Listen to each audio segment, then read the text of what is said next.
ئافرەت کوشتن لەسەر شەرەف لە چی ئاەتێک هاتووە لە چی حەدیثێک هاتووە باوک برا بڕۆن خوشک و کچی خۆیان بکوژن لەسەر شەرەف لەسەر کە زیناشی کردووە لە چی ئاەت و حەدیثێک ئەم شتە هاتووە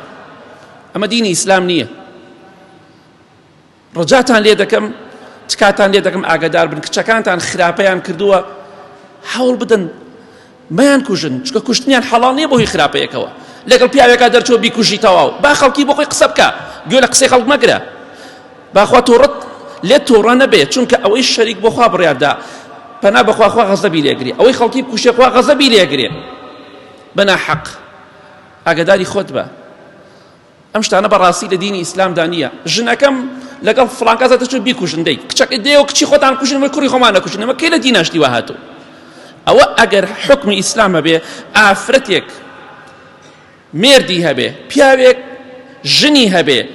ئەگە حکمی ئیسلام هەبێ حاکم و دەسەڵاتدار ئەبێ ئەو شتە تەنفیز بکەن نەک بە عەشاری هەڵکەس هەڵسێ خەڵکی بکوشێت بۆیە خەڵکوشتن تاوانێ زۆر گەورەیە من دیفاع لە ئافرەتی لەش فرۆش ناکەم دیفاع لە ئافرەتێک ناکەم کە لەش فرۆشە پەنا بەخوا کە خراپەکار و بەربادە بەڵام ئافرەتێک کە خراپە و حڕ کراوە خۆ خوێنی حەڵاڵ نابێت دەتوانی پەیوەندی لەگەڵای بچڕێنی بەڵام بۆت نیبیکوژیت بۆی ئاگاداری ئەم خاڵە بن خەڵکوشتن تاوانێکی زۆر گەورەیە